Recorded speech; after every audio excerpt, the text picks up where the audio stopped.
L'objectif de cette vidéo est de comprendre la fusion partielle de la péridotite du manteau à l'axe de la dorsale. Utilisons ici le diagramme de phase de la péridotite. On observe deux courbes, celle du solidus de la péridotite et celle du liquidus de la péridotite. Pour obtenir ces deux courbes, on a soumis au laboratoire une péridotite à des variations de pression et de température. Pour tout couple de pression-température inférieure à celle indiquée par la courbe en tiret violet, la péridotite se trouve à l'état solide. De la même manière, pour tout couple de pression et de température supérieure à la courbe indiquée en tiret rouge, liquidus de la péridotite, celle-ci se trouve à l'état liquide. Mais quelle est la température qui règne effectivement sous la dorsale? C'est grâce à des mesures indirectes par la vitesse de propagation des ondes sismiques qu'on a pu établir la température qui régnait effectivement sous la dorsale. On a pu relever les températures à différentes profondeurs et construire le géotherme. C'est ce que représente cette courbe en pointillé. Par exemple, si l'on se place à 40 km de profondeur, on voit qu'en coupant le géotherme, la température est d'environ 1500 degrés. Il existe deux points remarquables sur ce géotherme. Le premier à environ 30 km de profondeur et le second à environ 130 km de profondeur. Entre ces deux points, on voit que le géotherme de la dorsale a franchi le solidus et donc qu'une roche à cet endroit pourrait fondre. Superposons le géotherme précédent à celui relevé au niveau d'une plaine abyssale. Nous observons qu'il y a une différence entre les deux. Il fait 1000 degrés à environ 20 km pour le géotherme de la dorsale, alors qu'il fait 1000 degrés pour environ le double, soit en 40 km pour le géotherme de la plaine abyssale. Comment expliquer ces deux géothermes très différents? En utilisant la tomographie sismique, on va expliquer ces différences.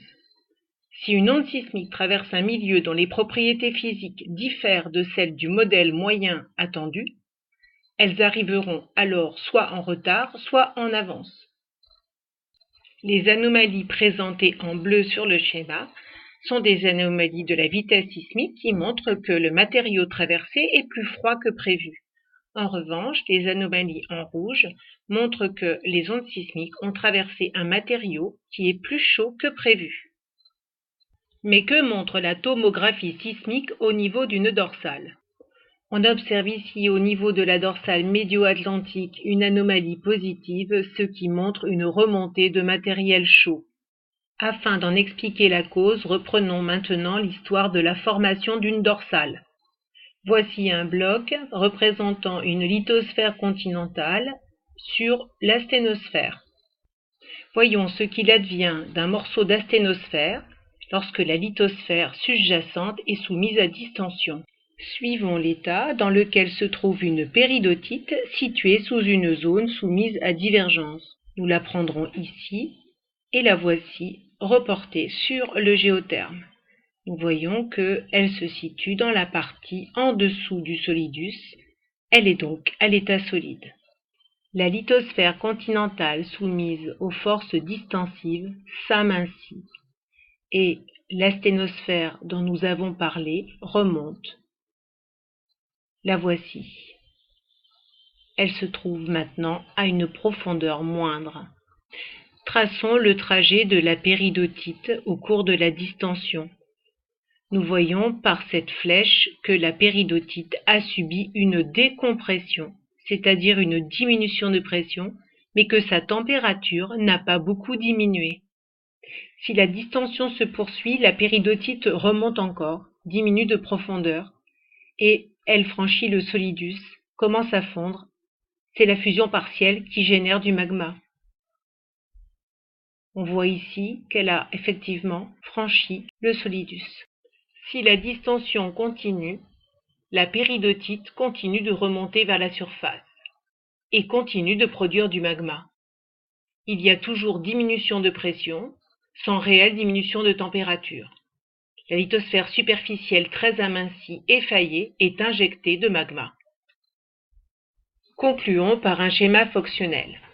La péridotite source, ici celle de l'asténosphère, ou encore appelée roche-mère, peut, dans certaines conditions, s'il y a des mouvements de convection et donc divergence, subir une diminution de pression sans diminution de température, ce que l'on nomme une décompression adiabatique, et donc fondre partiellement. La roche partiellement fondue donne naissance à du magma, et le reste de la roche non fondue s'appelle la péridotite résiduelle. Nous avons donc expliqué dans cette vidéo comment une péridotite de l'asténosphère pouvait entrer en fusion partielle à l'aplomb d'une dorsale océanique.